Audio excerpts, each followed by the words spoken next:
नमस्कार। For your information सहज, सरल और संक्षिप्त के इस नए अंक में आपका आपके परिवार के साथ स्वागत है। आइए नज़र डालते हैं आज की उन सुर्खियों पर जो हमारे और आपकी जानकारी के लिए ज़रूरी हैं।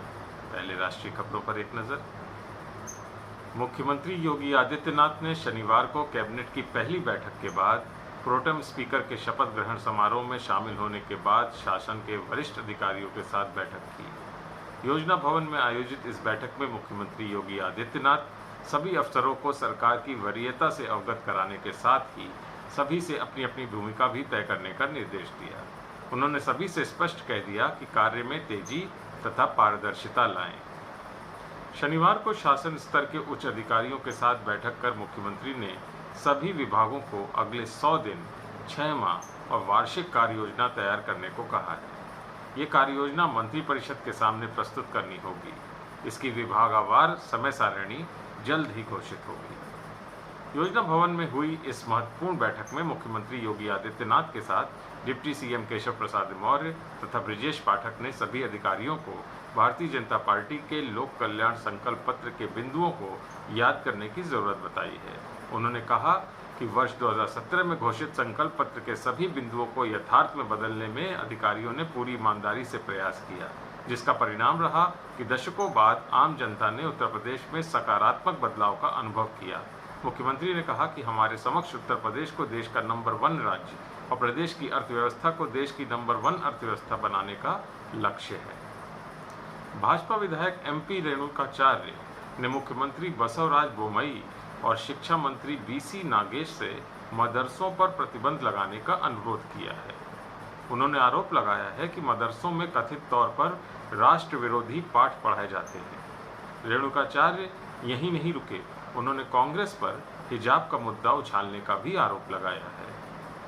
कर्नाटक के CM के राजनीतिक सचिव एवं भाजपा विधायक MP रेणुकाचार्य ने कहा कि मैं CM और शिक्षा मंत्री से मदरसों पर प्रतिबंध लगाने का अनुरोध करता हूँ। मदरसों में राष्ट्र विरोधी पाठ पढ़ाए जाते हैं। उन्होंने सवाल किया कि क्या हमारे पास अन्य स्कूल नहीं हैं जहाँ हिंदू और ईसाई छात्र एक साथ पढ़ाई करते हैं? हम जिन पाठ्यक्रमों को हम बाकी स्कूलों में पढ़ाते हैं या तो उन पर प्रतिबंध लगा दिया जाए या सभी स्कूलों में समान रूप से एक सिलेबस पढ़ाया जाए। उधर देश के मुख्य चुनाव आयुक्त सुशील चंद्रा ने संसद में लिंग अनुपात की स्थिति को लेकर चिंता जाहिर की है।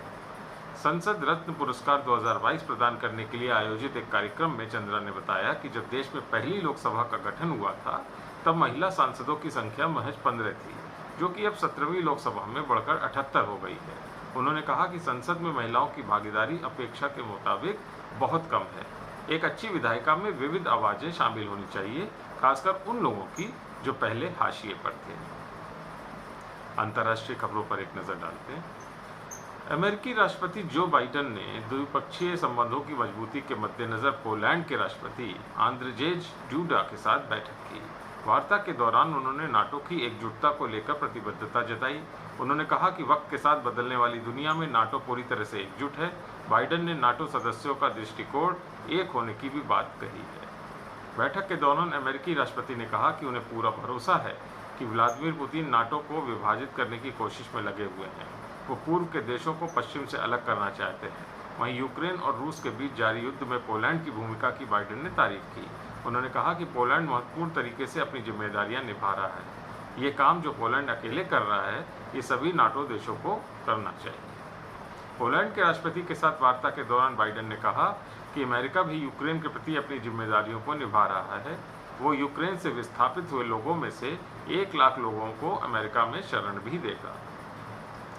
उधर अविश्वास प्रस्ताव के साथ ही पाकिस्तान के प्रधानमंत्री इमरान खान दिन पर दिन मुश्किलों में घिरते जा रहे हैं।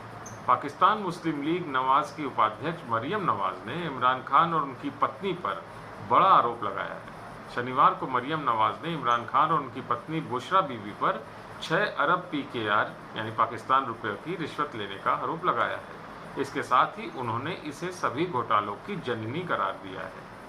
3 बार के पूर्व प्रधानमंत्री नवाज शरीफ की बेटी ने इस्लामाबाद के मॉडल टाउन में अपनी पार्टी के कार्यकर्ताओं को संबोधित करते हुए ये गंभीर आरोप लगाए।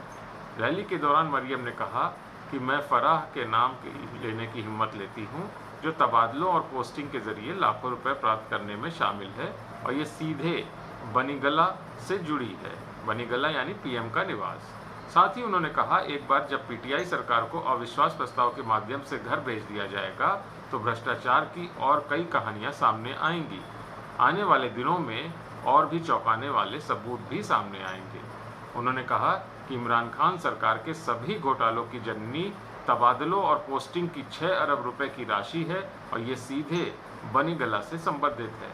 मरियम ने कहा कि आने वाले दिनों में चौंकाने वाले सबूत आपके समक्ष पेश किए जाएंगे। गुड टू नो, आज पर्पल डे है, यानी वर्ल्ड एपिलेप्सी डे, मिर्गी दिवस। बैगनी दिवस को मिर्गी जागरूकता दिवस के रूप में भी जाना जाता है और ये हर साल 26 मार्च को जागरूकता बढ़ाने और मिर्गी से जुड़े डर और कलंक को रोकने के उद्देश्य से मनाया जाता है। शोध रिपोर्ट से पता चलता है कि अमेरिका में 35 लाख लोग मिर्गी से पीड़ित हैं, जबकि दुनिया भर में करीब 5 करोड़ लोग इसी तरह की चुनौतियों का सामना करते हैं। भारत में ही लगभग 12 मिलियन लोग मिर्गी से पीड़ित हैं। स्थिति के बारे में जागरूकता बढ़ाना महत्वपूर्ण है क्योंकि इसे बेहतर तरीके से संभाला जा सकता है यदि इसका जल्दी निदान किया जाए और सही इलाज किया जाए।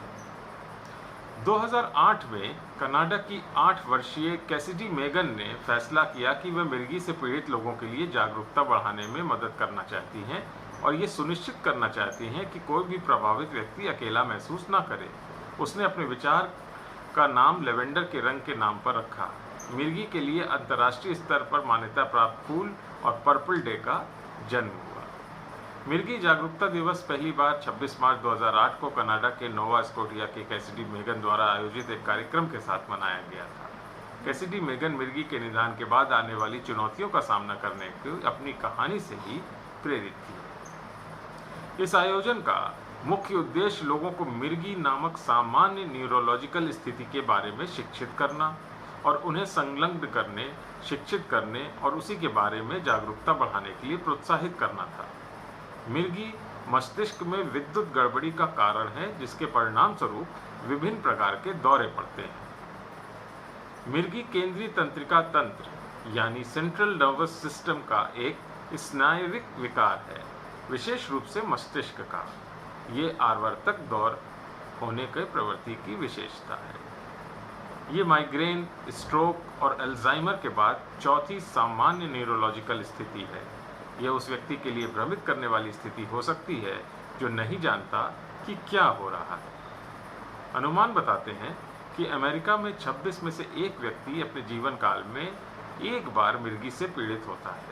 2009 में अनीता कॉफमैन फाउंडेशन ने नोवा स्कोटिया के एपिलेप्सी एसोसिएशन के साथ भागीदारी की और अमेरिका और दुनिया के अन्य देशों में मिर्गी के लिए संचालित अभियान आयोजित करने के उद्देश्य से पर्पल डे की शुरुआत कर दी। अनीता कॉफमैन फाउंडेशन ने वर्ष 2011 में पर्पल डे को ट्रेडमार्क किया और तब से इसकी सराहना और ध्यान प्राप्त करना जारी है। आज के लिए बस इतना ही। अपना और अपने परिवार की सेहत का बहुत ख्याल रखिएगा।